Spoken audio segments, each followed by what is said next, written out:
welcome back to another World of Tanks with Untitled Titan, and we're on Sand River. I'm in the Águila.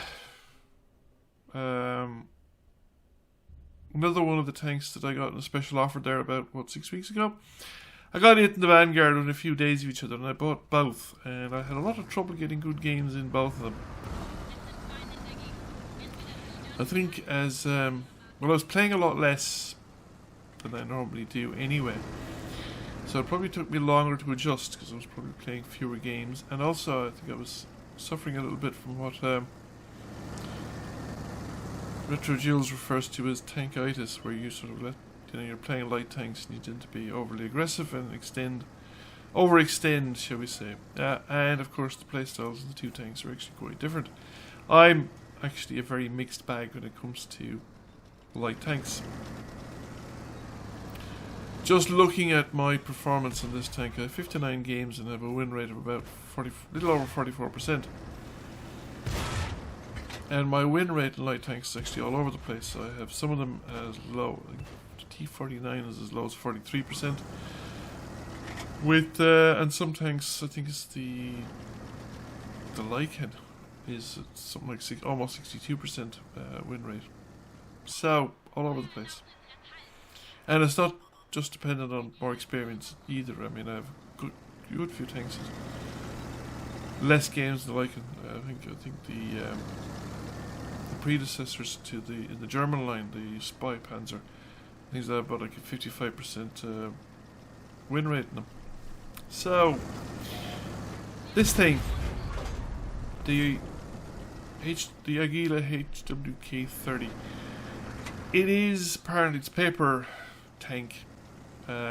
It's got the Spanish name, presumably because they were planning to sell it to the Mexicans.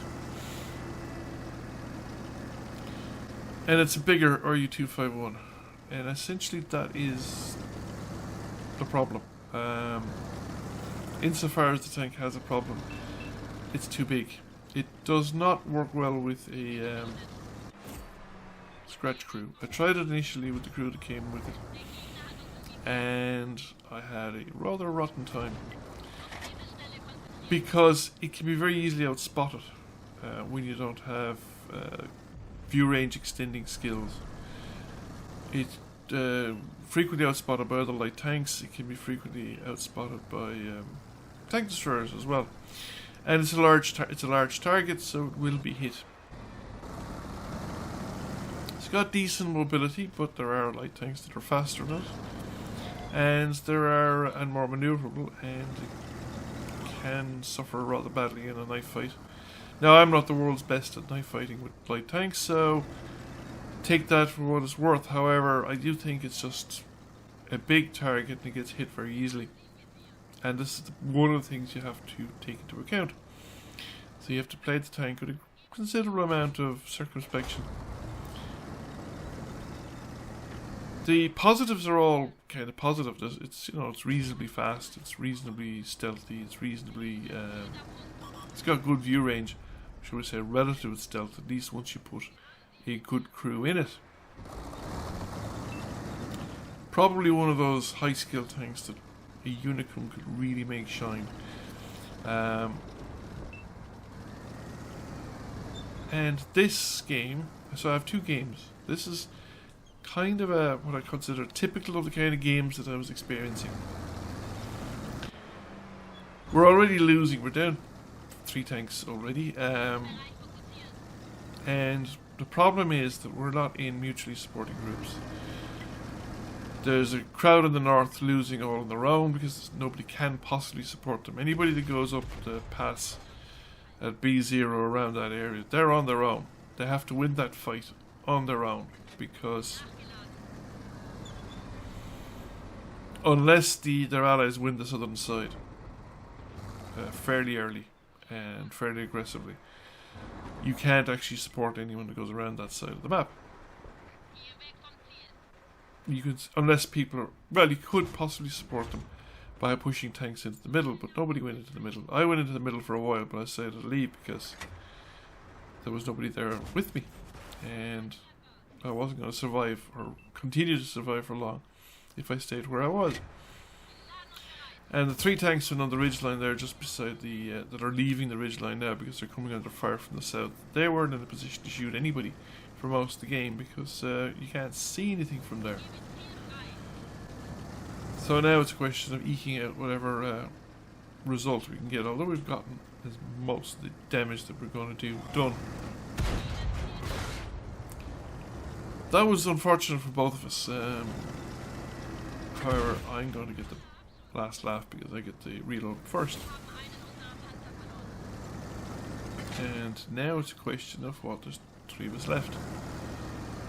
And that tank destroyer is out of position. He's hiding behind rocks, but it's not a tenable position, not with 2 enemy tanks facing off against him, with one of them being an E100.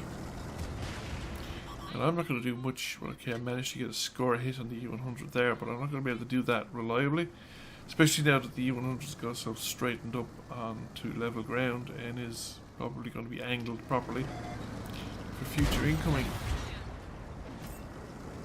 I mean, I have a reasonably hard hitting gun, but I don't think I can reliably penetrate the front of an E100. And this place is just swarming with tank destroyers, and can I just make it? Well, there's a Death Star behind me, but there was probably another 2 more behind him as well. A lot of enemy tanks still alive in the game. However, we did reasonably well, actually. 2,400 damage, 2 kills. We didn't get a lot of assisted damage, which is an indicator of one of the problems. When you're not getting assisted damage in your light tank, something is going wrong. Either you're doing something wrong or the team is doing something wrong. Came number 1 by experience, so this is the good game. Malinovka Winter Assault. In this game I'm going to be rather aggressive initially, at least in my initial positioning. I want to go in there, I want to get early spots. I want to show where the enemy team is and try and get should we say, set my team up so that they can target the enemy for as much as possible. And, you know, I have a good distance past the view range in this tank, but the problem with Malinovka is to get into those kind of positions, you are risking, you're risking getting caught in a crossfire is the real thing, because if the enemy do aggressively push down to the lake edge, which they should do, if they have any chance to hold the position, worst thing you can do in defense on Malinovka is stay on top of that damn mountain. But they're inclined to stay on top of that damn mountain a lot of the time. So we come up, and as soon as we do, we're actually rewarded with quite a lot of spotted tanks. We're up to 6 already, and we have 1 enemy aggressively pushing forward.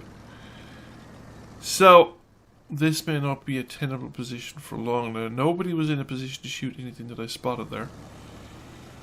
And we spot more, but again we're picking up no assistance damage, and again the enemy are starting to push up to the forward positions now. If I lose the spot, which I have, the thing is I'm not badly covered. However, that T10 is in a good position to nail me now as I come over the top, and the Batchat 12T is got my position outflanked. So I thought, right, okay, there is no future staying where I am, and I'm still picking up no spotting damage. And then as soon as I say that, I pick up 1300. Somebody got set on fire, I think. 7 ribbons in quick succession, like that sounds like somebody was set on fire. Although it said there was initial decent amount of damage done. Now this is also a pretty aggressive position, and one you have to be careful of, because if you retreat in the wrong way, you're not necessarily going into cover, or it's the tanks in the field where the T10 and some of his friends were the Mauchin and things. That's the place to be watching out from, because so I need to be actually over more on this side. But there is valuable spotting to be done on the field, and I need to occasionally look in that direction. Now I'm going to get proximity detected every time I cross the ridge by the medium in the cap circle. And every now and again I do need to pull back and just see what's going on out in the field. Because the possibility of crossing the ice and kind of splitting out our position is actually quite good. Is the enemy light tank still alive? No, he's not. The light's dead. So it's not as bad as I thought it might be. So while I'm doing this and doing my thing here, I'm just going to make a few general comments about the tank. I think the biggest problem with the tank is that it's just too big. It does need a good crew. Otherwise you will have a miserable time with the tank, because you will be consistently outspotted by a lot of the tanks that you're up against, because they're going to have good crews and they're played by good players who specialise in this sort of thing. You need to be fairly cautious with the tank. You need to avoid the temptation of doing drive-bys unless you're utterly sure that you're pretty much on your own against the guy you think you're against, and that doesn't have any support, because they will hit you. You're a big tank. There's French mediums that are smaller than you. So relative to the size of your tank, you're a big tank, but you've got no armour. I mean, okay, I bounced a shot off the top of the turret coming around the thing there, but that was just very, very fortunate set of circumstances. Now, I didn't do much research into the tank before I bought it. I got the special offer, and I had a quick look at the tank, and I thought it sounded reasonable for the price of the half-price offer. So I thought I'd buy it and try it out, but I could see myself trading this tank in. I could see myself, now that I've gotten the video, should we say, out of the tank, that I might not play it again. I don't know. I mean, time will tell. But if I find that this tank is sitting in my garage, I could easily see myself trading it in for another one of the German, or some other tier 8 premium tank that I'd want to try later on, because there's quite a few of them, obviously, that I haven't tried. On the other hand, I do think the tank has a lot of potential. I think if you are a good player, if you are Unicum or Blunicum, or consistently good light tank player, I think you could actually have a lot of potential. This tank has a lot of potential. There's no real flaws in it other than the size. That's its biggest downside. The RU-251 is probably a better tank. So if you enjoy the RU-251, you think the RU-251 is a great tank, I think you could probably have a lot of fun with this tank. Its strengths and weaknesses are pretty similar to the strengths and weaknesses you find in the RU-251, which again is mostly its weaknesses down to its size as well. It's a big light tank, which has a problem all of its own. Now, here I go to the well once too often to shoot that T10, who is on very, very low health, and almost paid for it with my life. 72 hit points, and there goes the T10, I think. Bit more than the T10 had left, but not much. So I gotta be really careful from now on. So rightio, back to the game. Well, as you can see, the game's nearly over. We've managed to clock up over 5,000 assisted damage, which is really good. I think it could be one of my best assisted damage scores ever, with 10 spotted enemy tanks. So I think we're well on our way here. I don't think we're going to get much more opportunity in this location, so it's time to probably move on. And there's a medium pushing up now. He's pushing up fairly aggressively, but he's gone into the middle of the field, so there's a strong indication there is nobody in the village there in the centre of the field, so I could probably push forward without being spotted, with very little risk.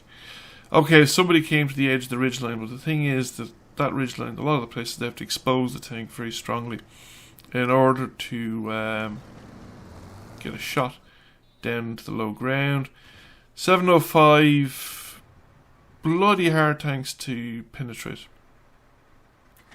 especially with light tank guns.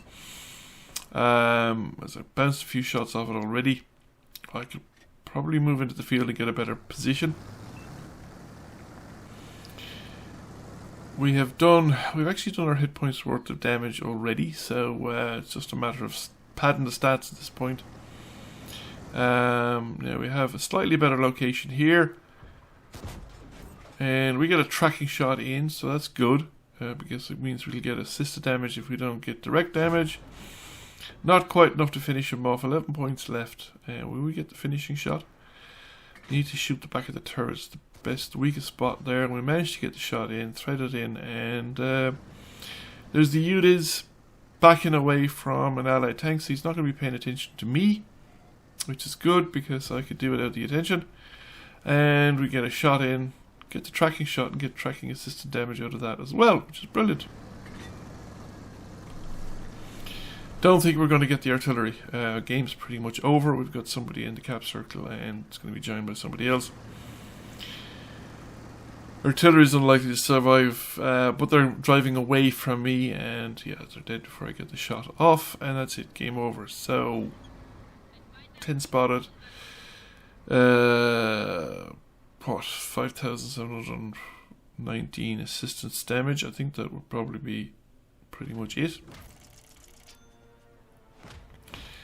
And 1,674. And I think that's one of my highest assistance damage ever. I don't think I've ever done more than that. Or certainly not more than that. I don't think I've ever broken the 6,000. First class mastery, patrol duty, and a scout medal. So that's it. That's number 1 by experience.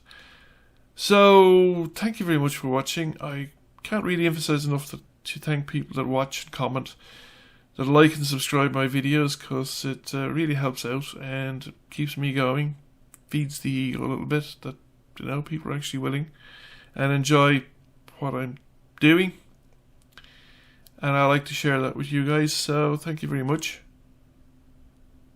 Thank you for watching. I hope you enjoyed the video. If you did, please press like, comment, share. It really helps the channel out, and if you have not already done so, please subscribe to the channel. I will catch you all again soon. Bye for now.